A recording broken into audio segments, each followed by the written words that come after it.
اور بہت سی اہم سیاسی شخصیات کے ٹیلی فون ٹیپ ہوتے ہیں. جیسا کہ پچھلے دنوں ہم نے بہت سی آڈیو ٹیپ سنی زرداری صاحب کی اور ملک ریاض کی, اور اب ہم نے بشرا بیگم اور ان کے پی ٹی آئی کے ایک رہنما ارسلان خالد ان کی سنی ہے, اور بتایا جا رہا ہے کہ کچھ مزید ایسی ٹیپس آنے والی ہیں. تو اس پہ جو ایک لیگل اور جو پولیٹیکل اس کا جو کیا اہمیت ہے, اس پہ ہم بات کریں گے ایک وقفے.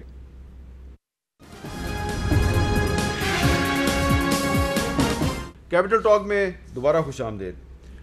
جو 2 دن پہلے ایک آڈیو ٹیپ سامنے آئی ہے, بشرا بیگم صاحبہ جو عمران خان صاحب کی اہلیہ ہیں, اور ارسلان خالد.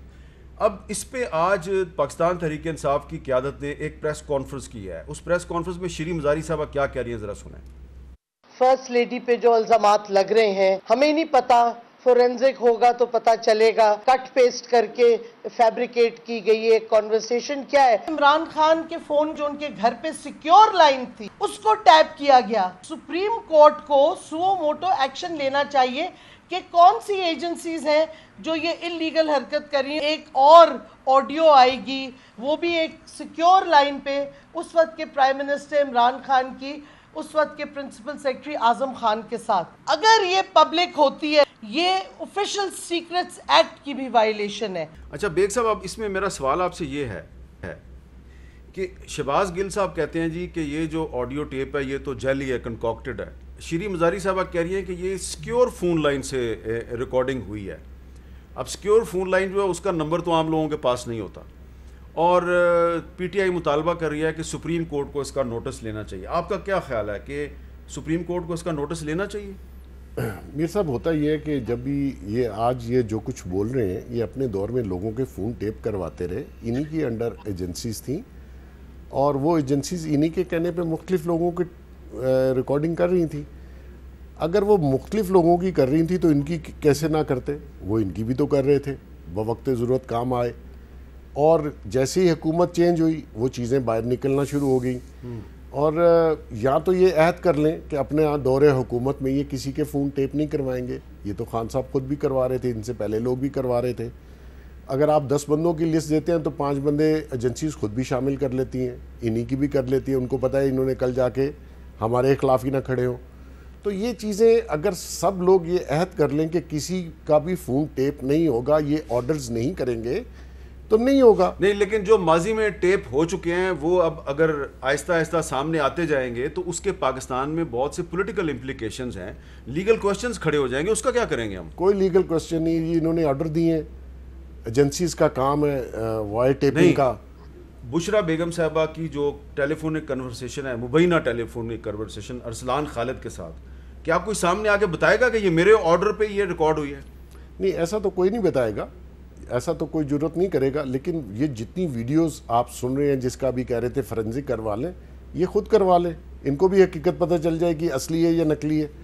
تو مقصد یہ ہے کہ آپ پارلیمنٹ میں ایک بل پاس کروا لیجئے کہ آج کے بعد کسی شخص کے ٹیلی فون ٹیپ نہیں ہوں گے. یہ پوری پارلیمنٹ کس لیے ہے؟ قانون سازی انہوں نے کرنی, آپ نے میں نے تو کرنی نہیں. بالکل ٹھیک ہے. تو یہ عہد کر لیں, اور اپنے دور حکومت میں جب بھی یہ آئیں یہ کام نہ کریں تو ان کے بھی ٹیپ نہیں ہوں گے. ایاز میر صاحب, یہ آپ تو خیر پارلیمنٹ کے ممبر بھی رہے ہیں, پنجاب اسمبلی کے بھی ممبر رہے ہیں, قومی اسمبلی کے بھی ممبر رہے ہیں. آپ کو امید ہے کہ ہماری پارلیمنٹ کوئی ایسا قانون پاس کر سکتی ہے کہ جس کے تحت ریاستی اداروں کو منع کر دیا جائے کہ آپ نے کسی پرائیویٹ سٹیزن کا ٹیلی فون ٹیپ نہیں کرنا؟ حامد میر صاحب, ہم کن نزاکتوں میں پڑ گئے ہیں. پاکستان میں تو جو چیزیں ہو رہی ہیں ان میں یہ کوئی جرم بنتا ہے یا عام آدمی سمجھے گا کہ فون کو ٹیپ یا ٹیپ کرنا وہ کوئی جرم ہے کہ کس کی کانورسیشن ہے؟ یہاں پہ بندے غائب کر دیے جاتے ہیں, ساہیوال میں کوئی جا رہا ہوتا ہے تو ان کے ساتھ پتہ نہیں کیا حادثہ ہو جاتا ہے, ماڈل ٹاؤن میں ہو جاتا ہے. تو یہ تو بڑی وہ نازک سے ایسے جرائم تو پاکستان میں جرائم سمجھے ہی نہیں جاتے کہ آپ نے پرائم منسٹر اور پرنسپل سیکرٹری کی گفتگو سن لی یا فلانے کی سن لی یا فرسٹ لیڈی یا سیکنڈ لیڈی. میری نظروں میں تو پاکستان کا جو حال بن چکا ہے اس میں یہ کوئی جرم بنتا ہی نہیں. لیکن ایاز میر صاحب ہماری عدالتوں کے کچھ فیصلے ہیں، مثلا سپریم کورٹ کا ایک فیصلہ ہے اور میرے پاس ابھی موجود ہے، اس فیصلے میں یہ باقاعدہ جو ہے وہ لکھا گیا ہے کہ کوئی بھی آڈیو ٹیپ یا ویڈیو ٹیپ اس کو اگر آپ عدالت میں پیش کر کے ایک ایویڈنس کے طور پہ استعمال کرنا چاہتے ہیں تو اس کے لیے کچھ انہوں نے کرائٹیریا بنایا ہوا ہے، کچھ شرائط عائد کی ہوئی ہیں اور اس کے مطابق فورینزک ٹیسٹ جو ہے وہ بڑا ضروری ہے. تو اگر فورینزک ٹیسٹ نہیں ہوتا تو پھر تو ایسی ٹیپس کی کوئی اہمیت نہیں ہے.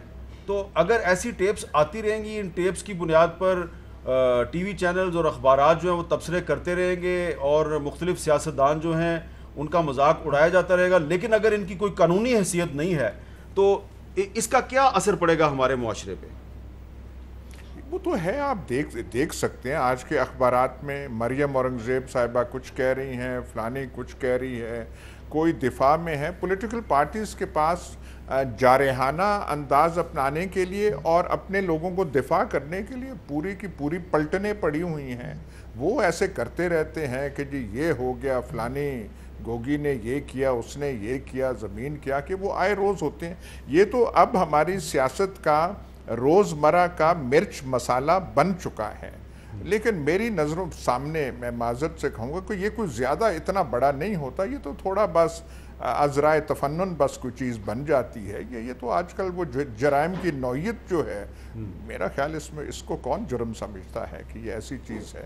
لوگ ہنس دیتے ہیں، چٹکارا لے لیتے ہیں. یوٹیوب چینل جو کھل چکے ہیں، جو سوشل میڈیا ہے، اس کی زینت یہ بنے رہتے ہیں جی فلانا ہو گیا، وائرل ہو گیا ہے، فلانا ٹرینڈ کر رہا ہے، اب یہ الزام ٹرینڈ کر رہا ہے. یہ میرے خیال آج کل ہمارے لیے یہی ہم پکی کھاتے ہیں اور ہم خوش ہو جاتے ہیں، تھوڑا محظوظ ہو جاتے ہیں. شامی صاحب، ایاز میر صاحب جو ہیں انہوں نے ایک بڑی حقیقت پر مبنی بات کی ہے، لیکن اگر اس قسم کے سکینڈلز جن کی قانونی حیثیت جو ہے وہ مشکوک ہے، اگر اس کو ہم ایک چٹخارے کے طور پہ، مرچ مسالے کے طور پہ استعمال کرتے رہیں گے اور آؤٹ کم کوئی نہیں نکلے گا، تو یہ جو رجحان ہے یہ الٹیمیٹلی ہمیں کہاں لے کے جائے گا؟ حامد میر صاحب، یہ ہماری سیاست میں یہی کچھ تو ہو رہا ہے. گزشتہ کئی برس سے کیا کام ہو رہا ہے ہمارے یہاں الزامات لگائے جاتے ہیں، کہانیاں گھڑی جاتی ہیں اور اربوں روپے کی کرپشن کے نعرے لگائے جاتے ہیں.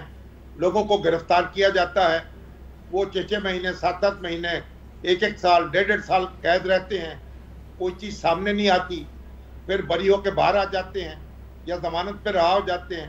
عدالتیں کہتی ہیں بھائی ان کو کیوں پکڑا گیا تھا، وہ کہتے ہیں پولیٹیکل انجینئرنگ ہو رہی ہے. تو اب یہ کام تو ہم عام زندگی میں اس طرح کرتے جا رہے ہیں. ہماری سیاسی جماعتیں اور ہمارے رہنما جو یہ بڑے مقدس لوگ بنتے ہیں جب اقتدار میں بیٹھتے ہیں، ان کے کیا کارنامے وہ ہمارے سامنے ہیں، کس طرح ایک دوسرے کا جینا انہوں نے حرام کیا ہوا ہے. اب یہ آڈیو اور ویڈیو ٹیپس آ گئی ہیں. اب مجھے ایک بتائیے کہ جو آڈیو ٹیپس ہیں یا ویڈیو ٹیپس ہیں، یہ کون ریکارڈ کر رہا ہے؟ ابھی تو آپ دیکھیں جب یہ آتی ہیں، سوشل میڈیا پہ آتی ہیں، الیکٹرانک میڈیا پہ آتی ہیں، دہائی مچ جاتی ہے. اس کے بعد قانون کی عدالت میں کون جائے گا اور قانون کی عدالت میں کیا ہوگا؟ اس کا تو یہاں تو جو فضا ہے وہ اس سے متفن ہو جاتی ہے. جو ٹارگٹ تو جس کو کیا جاتا ہے وہ تو بیچارہ بھگتتا ہے اس حالات کو. تو ہمیں اس پہ غور کرنا چاہیے، ہمارے اجتماعی طور پر بھی، ہماری بار ایسوسیشنز کو بھی، ہماری میڈیا آرگنائزیشنز کو بھی، سول سوسائٹی کو بھی، سیاسی جماعتوں کو بھی، کہ یہ جو ان کا حل کیا ہے اس صورتحال کا، کہاں تک ان کو برداشت کیا جا سکتا ہے اور کہاں تک نہیں کیا جا سکتا.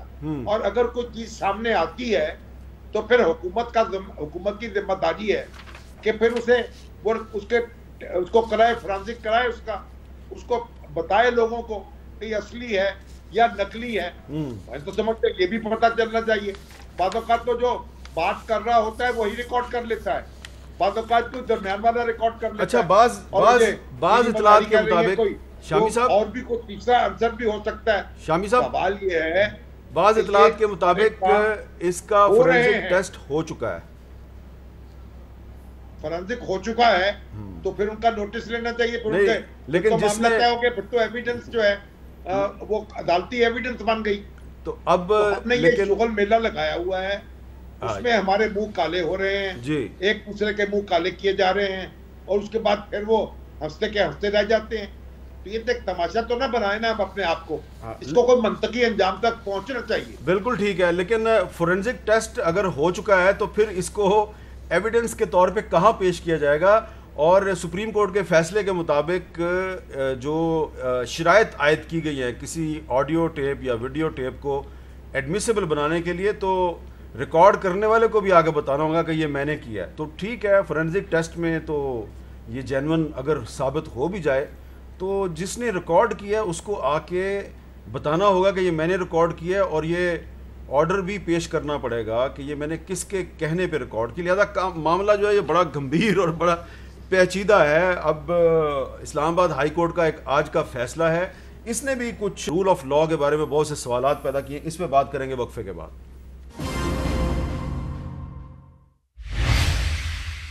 پروگرام میں دوبارہ خوش آمدید. محسن بیگ صاحب, ابھی وقفے سے پہلے ایاز امیر صاحب فرما رہے تھے کہ یہ کسی بندے کو غائب کر دینا یا کسی کو راہ چلتے تشدد کا نشانہ بنانا, یہ تو پاکستان میں اب جرائم کے زمرے میں آتے ہی نہیں ہے. لیکن آج اسلام آباد ہائی کورٹ جو ہے اس نے ایک فیصلہ دیا ہے. چیف جسٹس عطر من اللہ صاحب کہہ رہے ہیں کہ یہاں پہ باتیں تو سب کرتے ہیں کہ ہم لاپتہ افراد کو ریکور کریں گے, لیکن عملاً کوئی کچھ نہیں کرتا. اور ایک رپورٹ جو وہاں پیش کی گئی اس کے مطابق 8400 میں سے ابھی 600 لوگ لاپتہ ہیں. اور چیف جسٹس صاحب کہتے ہیں اتنی پولیس کو بھرتی کیا گیا, ان کا کیا کام ہے, اتنے لوگوں کو اٹھایا گیا, ابھی تک پتہ نہیں چلا کہ کس نے ان کو اٹھایا. اور ریاست لاپتہ افراد کو بازیاب کرے اور متاثرین کو مطمئن کرے. اور عدالت نے یہ کہا ہے کہ اگر 9 ستمبر تک ان متاثرہ یہ جو افراد ہیں جو غائب ہو گئے ہیں ان کو عدالت میں پیش نہ کیا گیا تو پھر ہم وزیر اعظم کو بھی عدالت میں بلا سکتے ہیں. تو معاملہ جو ہے یہ تھوڑا سا سیریس ہو گیا. اب یہ بتائیں کہ مجھے تو یقین ہے کہ ہو سکتا ہے کہ 8 یا 10 بندے پیش کر دیے جائیں عدالت میں, لیکن جو لاپتہ افراد ہیں اس کی جو لسٹ, ایک جو ڈیفینس آف ہیومن رائٹس کی ہے وہ ایک اور لسٹ ہے, voice of Baloch missing persons کی لسٹ کچھ اور ہے, اور جو آج عدالت میں لسٹ پیش کی گئی ہے وہ کچھ اور ہے. یہ مل ملا کے تقریباً 10-12 ہزار لوگ بنتے ہیں. اتنے لوگ جو ہیں ان کو 9 ستمبر تک کیسے عدالت میں پیش کیا جائے گا؟ پاسبل نہیں ہے جی. بیسیکلی ریاست جو ہے وہ فیل ہونے کی طرف جاری ہے. لا اینڈ آرڈر, آئین, قانون, اس پہ تو کوئی شخص عمل کرنے کے لیے تیار نہیں ہے. اس میں کچھ کیسز تو ایسے ہیں جن میں لوگ اپنی مرضی سے کہیں گئے اور غائب ہو گئے, اور کچھ لوگ جینونلی اٹھا لیے گئے اور جن کا کوئی پتہ نہیں چلا. ابھی یہ کیس کیونکہ پچھلے کوئی 15-20 سال سے چل رہے ہیں یہ ساری مختلف عدالتوں میں, اور مجھے ابھی بھی اس کا کوئی حل نظر نہیں آتا. اگر آپ کہیں کہ جی یہ 10-15 لوگ تو باقی لوگ کہاں ہیں؟ یہ 10-15 لوگ آپ کو یاد ہوگا پہلے بھی سپریم کورٹ میں پیش کر دیے گئے تھے. کچھ لوگ کراچی سے تھے. اور لیکن یہ کیس بھی ایک جرنلسٹ کے بارے میں ہے, مدثر نارو, جی اس کے بارے میں نے بڑا فالو کیا جی وہ کیس. میں یہ سمجھتا ہوں کہ اگر کسی نے کرائم کیا ہے تو اس کو قانونی طریقے سے آپ کورٹ میں لے کے جائیں, اریسٹ کریں. مطلب یہ ظلم نہیں ہونا چاہیے کہ بندہ غائب ہو گیا, نہ اس کے لاحقین کو پتہ چلے کہ کہاں ہے, نہ اس میں رول آف لاء کہیں نظر آتا ہے. یہ تو بنانا سٹیٹ ہے کہ آپ کسی کو پاور کے زور پہ اٹھا لیں اور پھر اس کا پتہ ہی نہ چلے. اور عدالتیں اتنی ویک ہوں کہ وہ آپ کو اس طریقے سے آرڈر بھی نہیں کر سکتی. اچھا ایاز امیر صاحب, آپ وے فارورڈ بتائیے کہ اب اگر 9 ستمبر کو یہ لاپتہ افراد عدالت میں پیش نہیں ہوتے تو ٹھیک ہے وزیر اعظم صاحب کو عدالت بلا لے گی, اس کے بعد کیا ہوگا؟ آپ کو کیا لگ رہا ہے اس کے بعد پاکستان میں قانون مزید مضبوط ہوگا یا مزید کمزور ہو جائے گا؟ ہم سب جانتے ہیں کہ مسئلہ اور ہے, تو اس بیچارے وزیر اعظم کی سرزنش کرنا, تو اس نے یہی انگلی, اور کیونکہ یہ وزیر اعظم ہے جن کو شوق ہے انگلی کھڑا کرنے کو, کہتے ہیں کہ جی میں وہ اتنے دنوں میں وہ کر دوں گا. لیکن آپ کیا سمجھتے ہیں یہ ہے یہ جو ڈسپیئر جو مسنگ پرسنز ہیں اس کا عمل کہاں سے؟ اور جن لوگوں نے اس مسئلے کو تھوڑا زیادہ اٹھایا ان کی طرف پھر ناراضگی کتنی بڑھ جاتی تھی کہ ہمارے سامنے ہے. تو بیچارے سویلین پرائم منسٹر کو یا سویلین حکومتوں سے اس مسئلے پہ پوچھ کے آپ کو کیا حاصل ہو سکتا ہے؟ ان کا تعلق ہی نہیں ہے اس مسئلے سے. جی آپ نے تو بات ہی ختم کر دی, اور میں چلتے چلتے آخر میں صرف ایک پبلک سروس میسیج دینا چاہ رہا ہوں کہ پاکستان میں